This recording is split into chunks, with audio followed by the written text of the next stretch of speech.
आज मैं आपको तुलनात्मक लोक प्रशासन के अंतर्गत ब्रिटिश प्रशासनिक व्यवस्था की प्रमुख विशेषताओं के परिचय के बारे में या प्रमुख विशेषताओं का परिचय देना चाह रही हूँ और उनके बिंदुओं पर हम चर्चा करेंगे। प्रत्येक देश की राजनीतिक परिस्थितियाँ, सामाजिक मान्यताएं, सांस्कृतिक परंपराएं, धार्मिक विश्वास और कानूनी स्थितियाँ भिन्न भिन्न होती है। इसी कारण किसी एक देश की प्रशासनिक व्यवस्था अन्य देशों से भिन्न पाई जाती है। यही कारण है कि किसी एक देश की प्रशासनिक संस्थाओं की सफलता दूसरे देशों में भी उतनी सफलता से हो, यह अनिवार्य नहीं है। देश की राजनीतिक रूपरचना वहाँ के प्रशासन के स्वरूप को निर्धारित करती है। अतः प्रत्येक देश में लोक प्रशासन के संगठन और कार्यकरण की अपनी कुछ विशेषताएं स्वतः बन जाती है। इसी संदर्भ में ब्रिटिश प्रशासनिक व्यवस्था के राजनीतिक, सामाजिक, सांस्कृतिक, संवैधानिक जो पर्यावरण है उसका संक्षिप्त परिचय देना चाहूंगी। राजनीतिक कार्यपालिका का स्वरूप और उसकी स्थायी कार्य प्रणाली, लोक सेवकों की भर्ती हेतु योग्यताएं, लोक सेवकों की भर्ती की विधि, भर्तीकर्ता की निष्पक्षता, लोक सेवकों की दशाएं, प्रशासनिक संगठन का स्वरूप, सरकार के विभागों तथा मंत्रालयों का संगठन, प्रशासनिक संगठन में सत्ता, परामर्श, नियंत्रण, पर्यवेक्षण और उत्तरदायित्व का स्वरूप, राजनीतिक मान्यताएं एवं परंपराएं आदि मुख्यतः शासन व्यवस्थाओं में भेद उत्पन्न करती है। अतः केंद्र सरकार और प्रशासन दोनों को इस चारों तरफ की परिस्थिति के संदर्भ में समझना आवश्यक है। ब्रिटिश सरकार का संरचनात्मक ढांचा, अर्थात ब्रिटेन के केंद्रीय प्रशासन को देखें तो वहाँ सैद्धांतिक तौर पर तो राजतंत्र है, लेकिन वास्तव व्यवहार में वहाँ प्रजातंत्र शासन है। महाशासन के सर्वोच्च अधिकार आज भी सम्राट को प्राप्त है। प्रधानमंत्री, अन्य मंत्रियों, लोक सेवकों के उच्च पदों पर ब्रिटेन की ओर से दूसरे देशों में राजदूतों की नियुक्ति सम्राट द्वारा की जाती है। वे सभी सम्राट के प्रसाद पर्यंत अपने पद पर बने रहते हैं। मंत्रियों के मध्य विभागों का बंटवारा और अन्य फेरबदल वही करता है। युद्ध की घोषणा, दूसरे देशों से आर्थिक, सांस्कृतिक संबंधी कार्य, समस्त संधियां उसी के द्वारा की जाती है।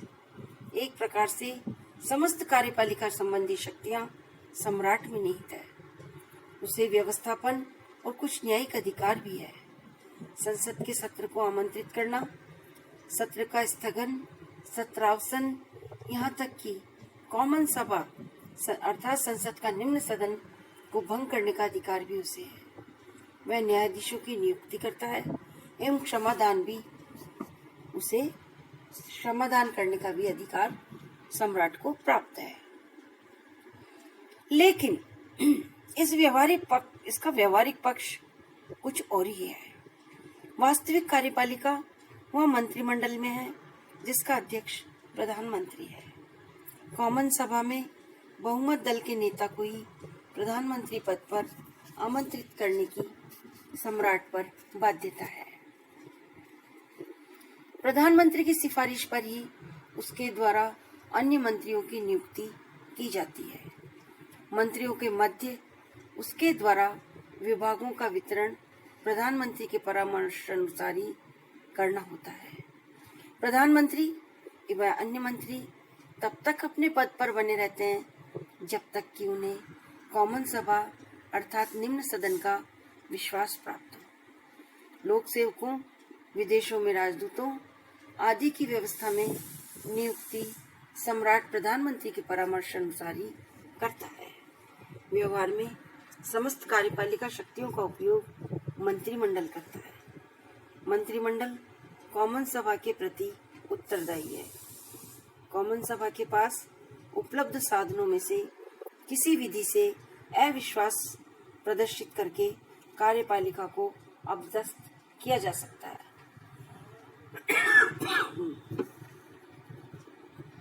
इस प्रकार वहां उत्तरदायी शासन का विकास किया गया। बाहर से राजतंत्रात्मक दिखने वाली ये व्यवस्था व्यवहार में पूर्णतया प्रजातांत्रिक मूल्यों पर आधारित है।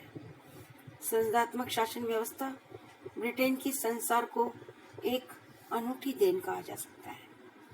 संसदीय प्रश्न, संसदीय समिति व्यवस्था, बजट पर बहस, बजट स्वीकृति, अंकेक्षण और विभिन्न प्रतिवेदनों पर संसद में बहस आदि के द्वारा जनप्रतिनिधि संसद में बैठकर प्रशासन पर निरंतर अंकुश बनाए रखते हैं।